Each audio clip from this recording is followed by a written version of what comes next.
Greetings, everyone, and welcome to the Final William podcast, where I'm going to react to a few things, and that's perfectly fine. I'm not done with that joke. We're actually going to be talking about that a little bit, but for now, a bit of a shorter show this week. So let's get right into discussing Monday Night Raw.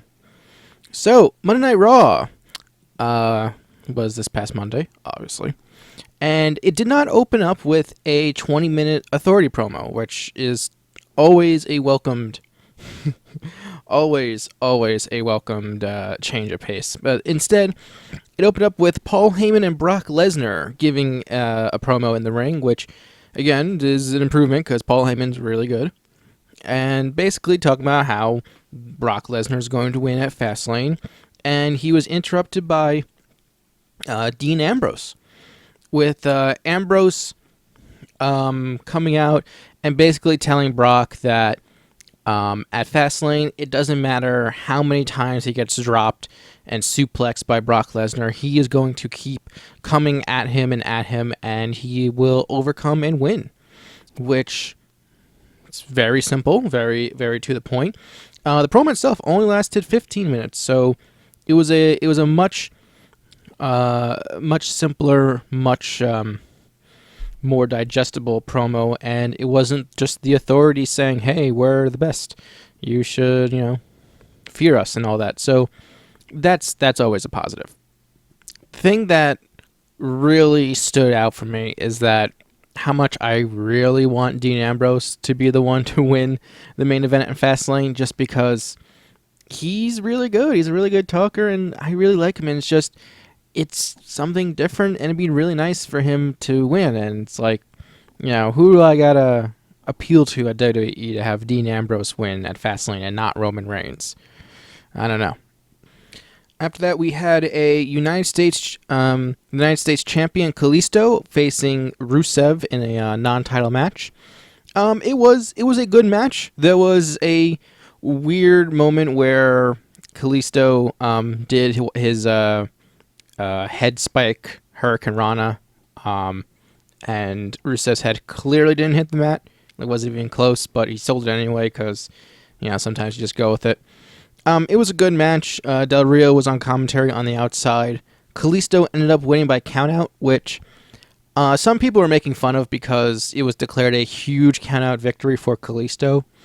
Personally, I'm just happy that Kalisto won because he's the champion, and it's, WWE, they weren't as guilty of this last year, but they have a habit of having people who hold the United States or Intercontinental titles lose non-title matches a lot, to the point where, people joke that it's actually a bad thing to be a champion. So anything, even if it's, by count out, anything that suggests promotes the idea of the champion winning matches, even if there's no title on the line, that's always a positive in my book. So, yeah, I approve of Kalisto winning by count out.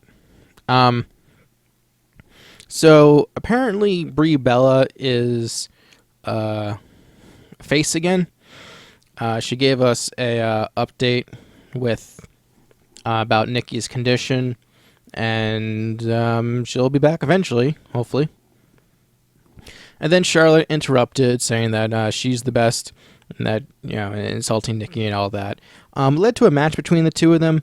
It was a fine match. It was just surprisingly Brie Bella won with the roll up, and I don't know. It was quite bizarre because, I just said I like it when the champions win, even non-titles, but. Supposedly Charlotte's getting ready to face Sasha and possibly Becky again for the title, and now Brie Bella's in the picture. It's quite bizarre to have her win. I don't know, maybe it'll just be a short they'll do a short program together, or maybe they'll just completely ignore it. Who knows? There was a segment where Stephanie was trying to get Roman Reigns and Dean Ambrose to have tension with each other as she informed them that they'll be facing the New Day in the main event in a tag match. I don't agree with people who say that, Dean is going to turn on Reigns or vice versa, because they've been teasing the possibility of one person turning on the other, or at the very least, people online have been teasing it or speculating it, if you will, since SummerSlam in August of last year. So I don't believe that by the end of the triple threat, one of them's going to turn on the other, because it just, I don't know, it wouldn't make sense. And if the plan is for Reigns to win that Fastlane, it wouldn't benefit Reigns, because people, even if Dean turns heel, they're still probably going to cheer for Dean. So I don't think that's a good idea. Yeah.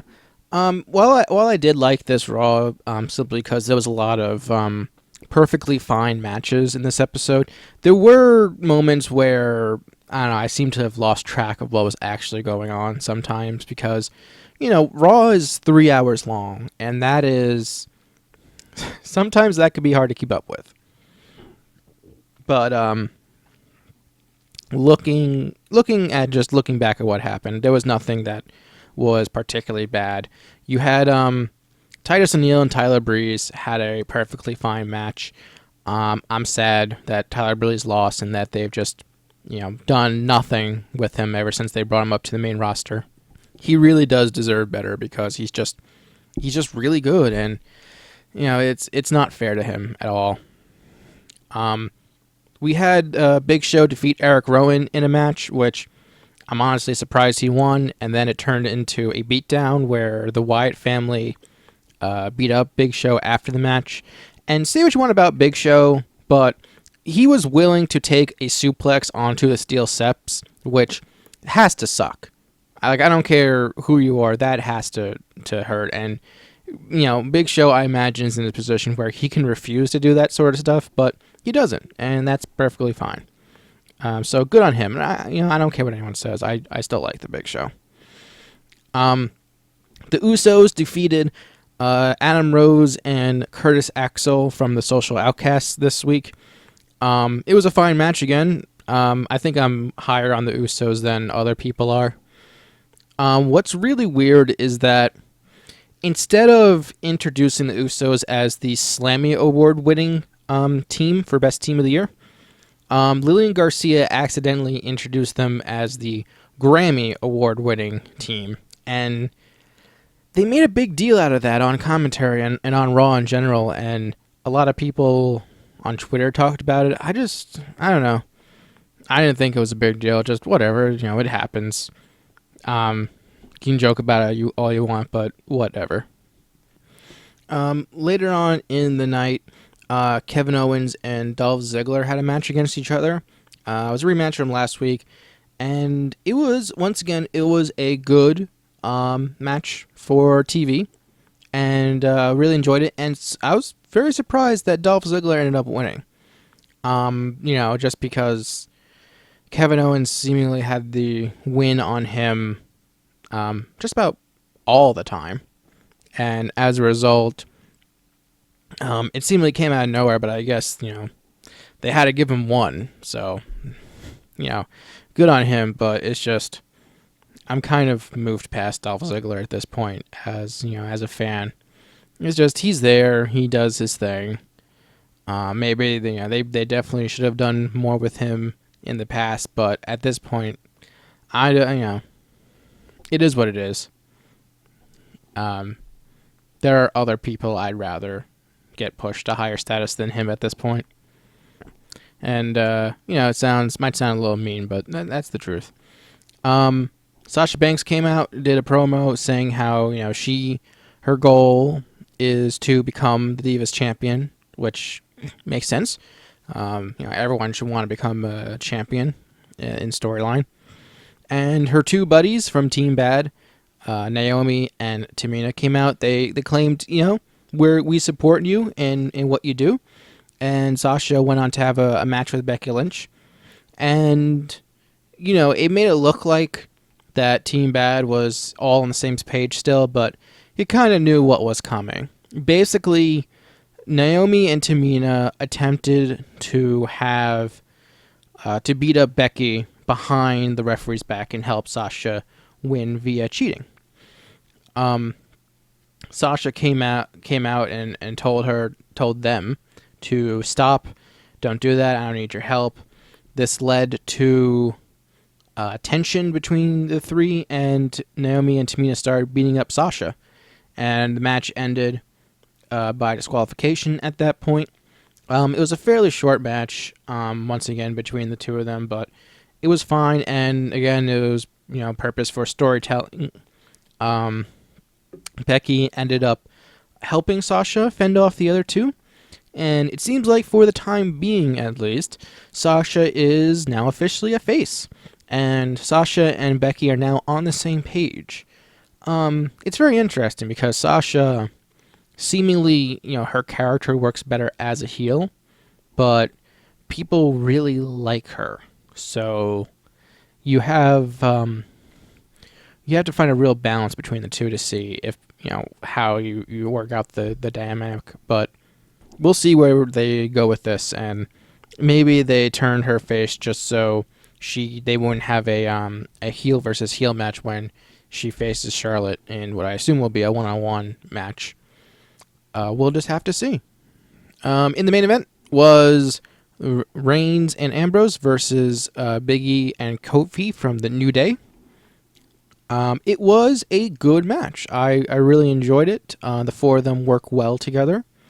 But in the end, Reigns and Ambrose got the win. Ambrose got the pinfall via Dirty Deeds, and Reigns counted along. It's a good match. The two of Reigns and Ambrose have a real chemistry when they're teaming together as like these two, guys who are real metaphorical. Sorry, not metaphorical. Figurative brothers together, just kind of broing it out. The kind of guys you'll see drinking a beer together after the match. They have a good dynamic, and I can't imagine them breaking that up, at least for now, because that would hurt. It would definitely hurt Reigns. But after the match, Brock Lesnar came out and gave Ambrose the F5 as a return to what Ambrose said in the beginning of the night. So it was a nice little wrap up. We'll have to see what happens. I almost forgot. There was a Miz TV segment where Miz interviewed AJ Styles, and it was perfect because AJ never got to speak. It was just Miz talking and talking and talking and berating AJ along the way, saying insultive things. And basically, Miz just kept making the audience angrier and angrier at him until eventually AJ Styles just decked him and attacked him a bit. And it's a perfect example of a heel just gathering as much heat as he can to just get the crowd to hate him and boo him even more. And then immediately transferring all that heat to the face so he can get the crowd to cheer him. And it worked perfectly. And it was, very effective. And they had a match on SmackDown. It was a good match. I didn't watch most of SmackDown, but I saw that. It was a good match. Apparently, Miz broke one of his teeth, which had to suck. And after the match, Jericho challenged AJ Styles to a rematch next week on SmackDown. So I might have to start watching SmackDown more often. The team of Mauro Ronaldo and Jerry Lawler are really good on that team, on that show. Byron Saxton's a bit out of place, but at least the two of them are really good together. All right, then, moving on to this week's episode of NXT. On NXT, we open up with the match between the Vaudevillains and the Hype Bros, and they've been teasing this for a couple of weeks now, but the Vaudevillains are supposed to be heels, apparently. I say apparently because I never really got that feeling from them. The announcers were saying that the Vaudevillains are being a lot more vicious in the match, But it just seemed like a lot of their normal stuff that you would see from them. And so I don't know. It was a fine match. Vaudevillains end up getting the win, and they're supposedly, they're a lot meaner now. Ooh, I don't know. I guess. Yeah, it was mostly just there to kind of establish the Vaudevillains again, and I guess now they're newly heel, although they should definitely work on it. There was a bit of news that 3 NXT wrestlers were released this week from their contracts. We will no longer be seeing Bull Dempsey, Marcus Louis, or Sylvester Lefort on WNXT. Lefort and Louis used to be a part of the team known as the Legionnaires, and the last time we saw Lefort was in September of 2014 when the team split up due to Lefort losing a hair versus hair match against Enzo Amore that resulted in Louis losing his hair and Louis turning on Lefort.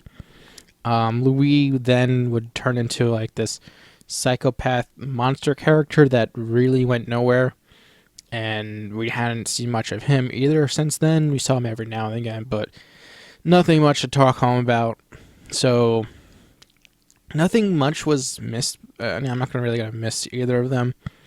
Bull Dempsey was surprising to see him leave because he had been featured a bunch of times. He was originally had an undefeated streak on NXT. He had a feud with Baron Corbin that didn't go over too well, and then eventually he turned face using a whole fat guy trying to lose weight gimmick. And it was pretty funny because he developed his own, what he called a bull fit weight loss system, and would go on. He used to be billed at over 300 pounds, and then he would, as early as last week. Last week he was billed as 299 and 3/4 pounds, that's funny. That's funny.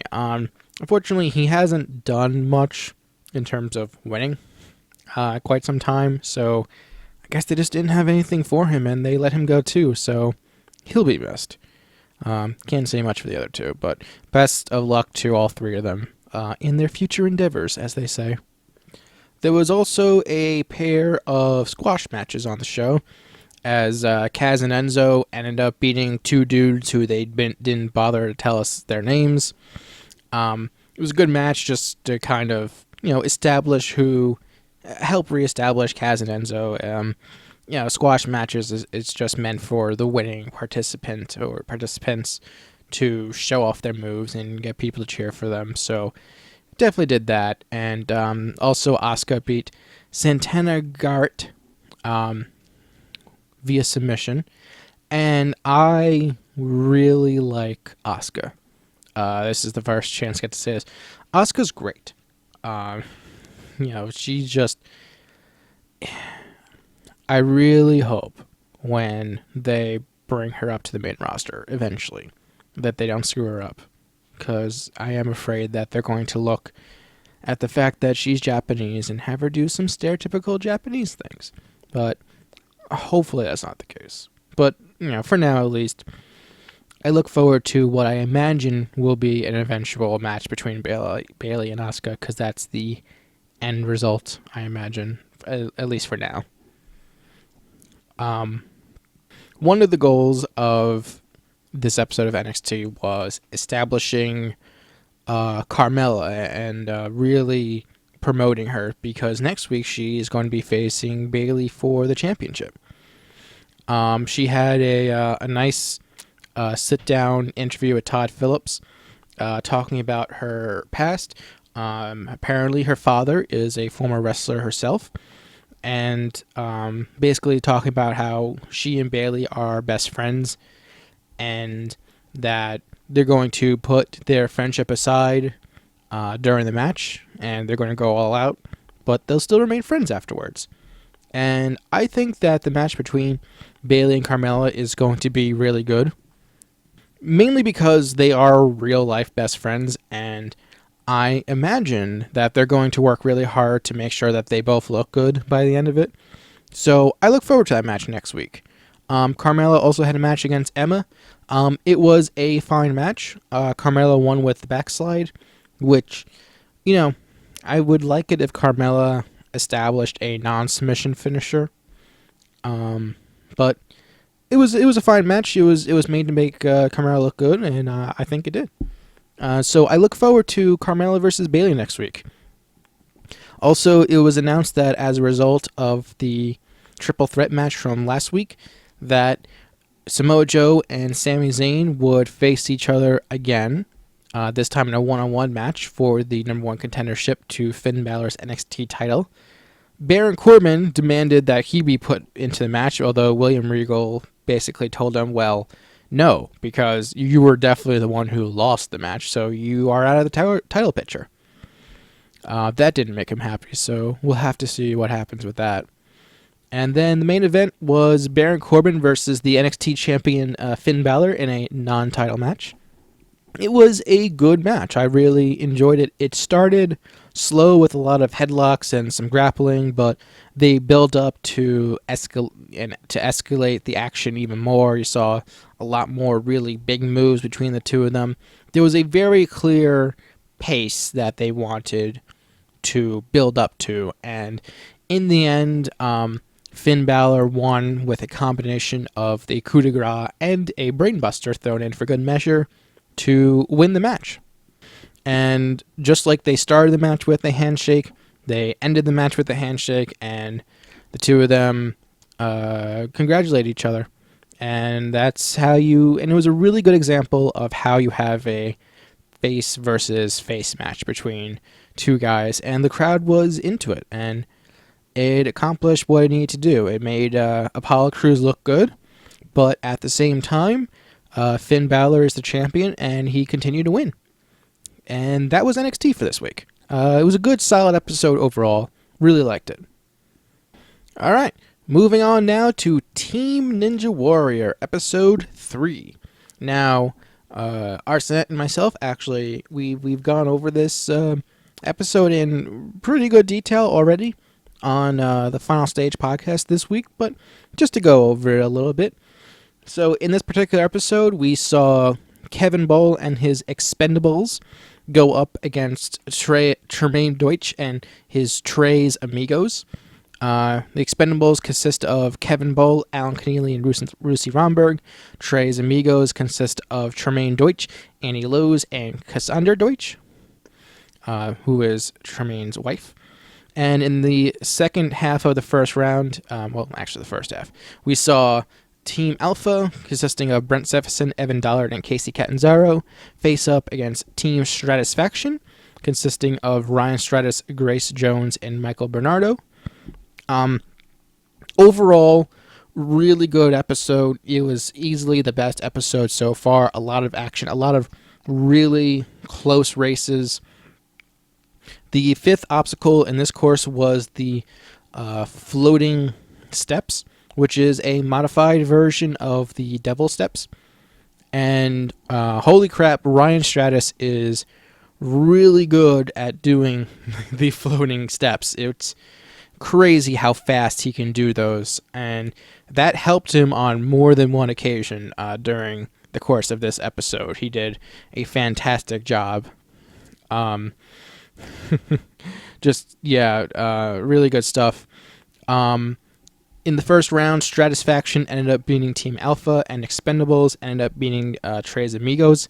There was the final round of the Expendables Trey's Amigo match was Kevin Bull versus Tremaine Deutsch, and Kevin reached the Dancing Stones first and fell, and Tremaine had to beat the obstacle in order to win the round and the match.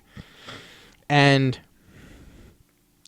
what's you had this moment where he's there trying to not let the pressure get to him, because he took a moment to stop and think about it, and he ended up failing. And it was actually really good drama there. In the second round, Team Stratisfaction beat Tres Amigos, and Team Expendables ended up winning against Team Alpha. Adam Keneally and Evan Dollard had a fantastic race that came, within seconds of each other.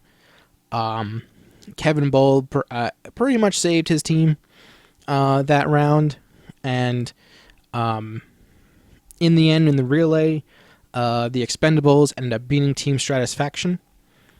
During the race in the second leg of the relay, Ryan Stratus ended up failing on the Dancing Stones, and it turns out that if someone fails a leg, then the other team gets a 10-second advantage come when the next leg starts.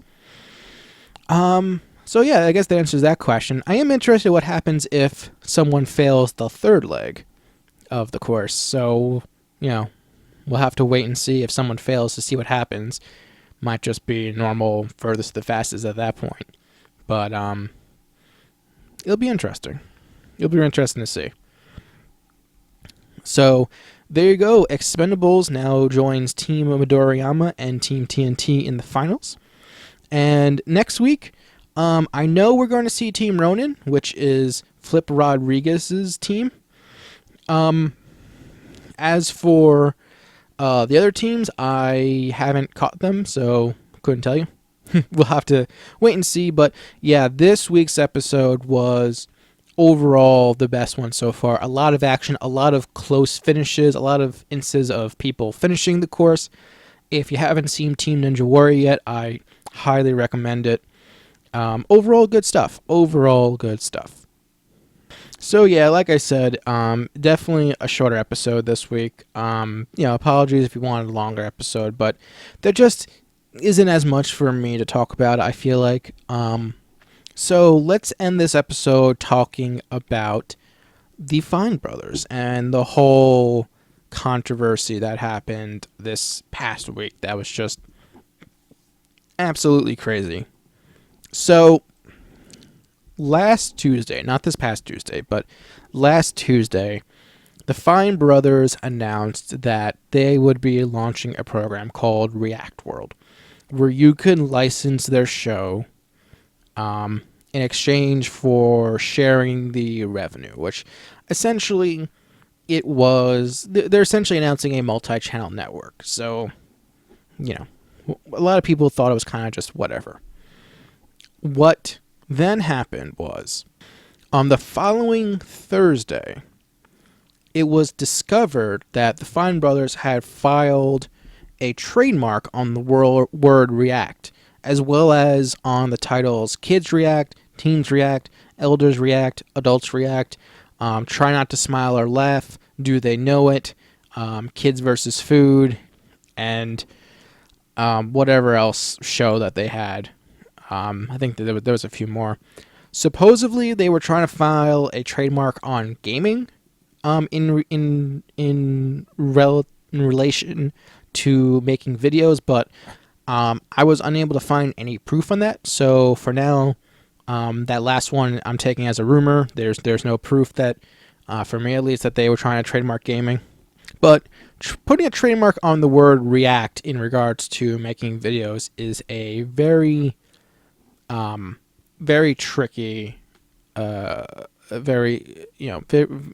a dangerous thing, because that opens up a lot of issues that could happen in regards to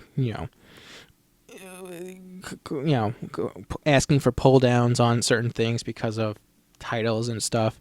It's a slippery slope.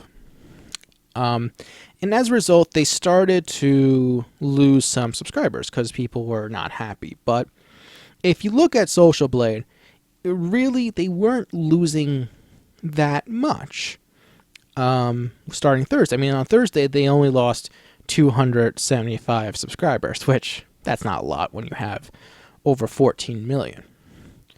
What happened then is that they posted an update video.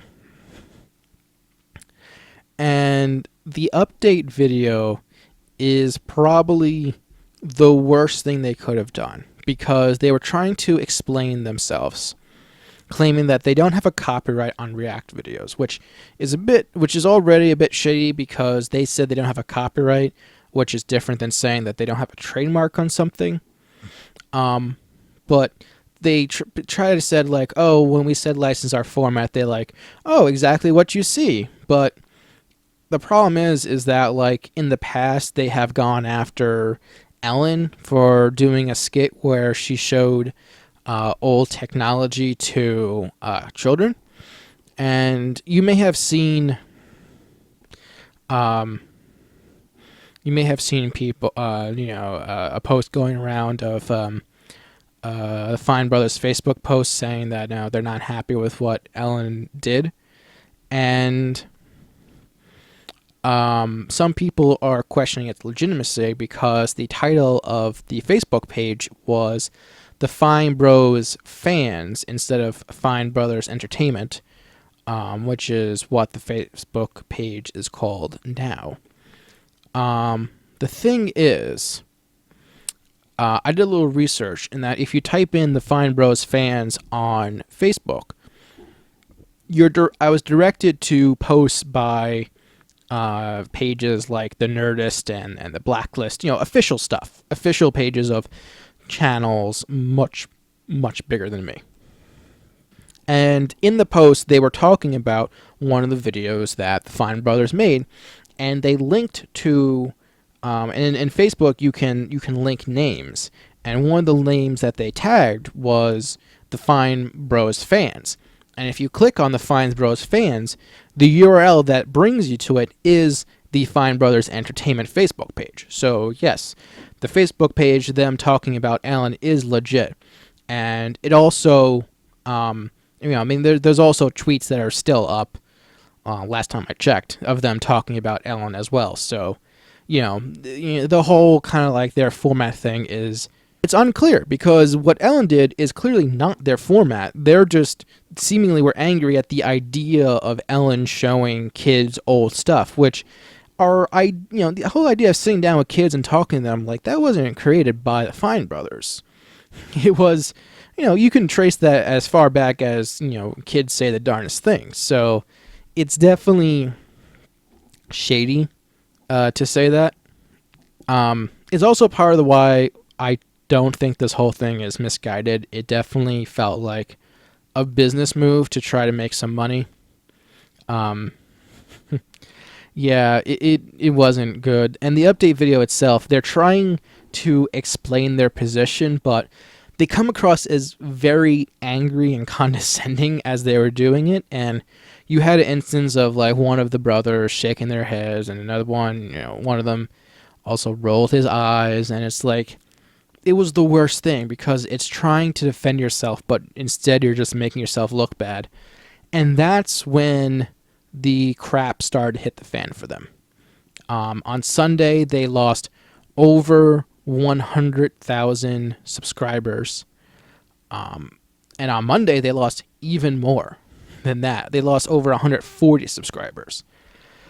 That is crazy. And the good news is that in a text post, they announced that they were dropping all their trademarks, and they apologized to all that. But they're still losing subscribers, and I think it's partially because they haven't made an actual video apologizing. They're just trying to push this under the rug. And things are slowing down. They're still losing subscribers. They've gone from about 14.08 million subscribers, and they're now about 13.62 million subscribers. So they've lost quite a bit of subscribers. I even made a little video kind of making fun of the fact that they went below 14 million again. It was a fun little thing. I just happened to catch the counter at the right time. But a lot of people were not happy with this, and rightly so, because there's a lot of issues with YouTube and online entertainment. The whole them trying to trademark thing it, because the terms that they use for the titles are very general, it does open up some issues, and there's a lot more issues that people have with the Fine Brothers and the whole trademarking thing. Like, there was a video before the Fine Brothers did Elders React called Seniors React that supposedly got pulled down by the Fine Brothers 2 weeks before they made Elders React. There was a parody video by Retsupre years before Fine Brothers did Adults React, called Adults React to PewDiePie, which was a parody, which was both making fun of PewDiePie and the Fine Brothers episode of Teens React to PewDiePie. So they did Adults React to PewDiePie, which was years before Adults React to Adults React was a thing on YouTube. So there's questionable stuff. There was also a lawyer who publicly said that he was going to fight the trademarks on behalf of YouTubers and internet people alike. So there was a lot of pushback against this. And at this point, it's really clear that the Fine Brothers they want to keep quiet about all this, and they're just going to wait for it to go away. And it does look like it's going away. They're still losing subscribers, but, on Friday they lost about 15,000, and the day before that they lost 32,000, so it's going down. We'll have to see. I don't think this is going to hurt them anymore. Because in the end, it's the views that matter. It's the money they make that matters the most. I don't know how much money they lost. They might have, nipped this in the bud long before it would hurt them substantially financially. So I think they're going to be fine. As for me personally, I have nothing against their videos that they make. But there's a lot of controversy involving them. For years now, saying that they profit off of other people's works with minimal effort, which, as far as React videos concerned, they put in a lot more effort than pretty much any other React channel in existence. React channels in general, though, I will agree, it's really hard to claim fair use when they're just posting the entirety of a video and recording their reaction to it at the same time. Fair use, generally speaking, it's hard to claim fair use when you're putting the entirety of a work in and you're making money, and that is just leeching off of other people's work, definitely. At least with the Fine Brothers, there's editing involved, and there's a lot more stuff going on than just the basic reaction stuff, but I will agree with people that the whole idea of reaction videos are getting out of hand, because it's really starting to flood the YouTube now. It's starting to, flood my searches of just this kind of crap, and it really is an easy way to make money off of other people's work. Like, at least with like a review, like whenever I get around to doing them, I put effort into that. I watch everything ahead of time. I gather my thoughts. I write a script. I film. I edit. So, and the way I edit the video cannot be used as a way to replace watching the show that I'm reviewing. So there's a lot more into that, and reaction videos at a base level, they don't have that. So, it'll be interesting to see if anything else comes from this. Probably not, but keep in mind that they might try something like this again in the future and be less public about it until they get their trademark completely. But, you can choose to forgive them if you want, but don't forget what they did. And don't be surprised if they do it again. And I hope that they've learned from this and try to improve in the future, but only time will tell. And for now, I'm going to say thank you for listening to the Final William podcast. It actually ended up going a little longer than I thought it would, but that's fine. You can find me on Twitter at 2D2Will. Find me on 2-2.com and 222.com. That is not right, 222productions.com. On 222 Productions this week, I put a little video called Congrats Fine Bros. Go check that out. Also, an episode of the Final Stage podcast came out. The newest one for February. We talk about USA versus the World, Team Ninja Warrior, the National Ninja League, and we come up with names of teams for trios. And it was a lot of fun. Highly recommend you check it out. Go check it out. As for 2-2, there's new stuff coming soon. I'll let you know when they're out. So, thank you all for listening, and I will see you guys next week. Goodbye.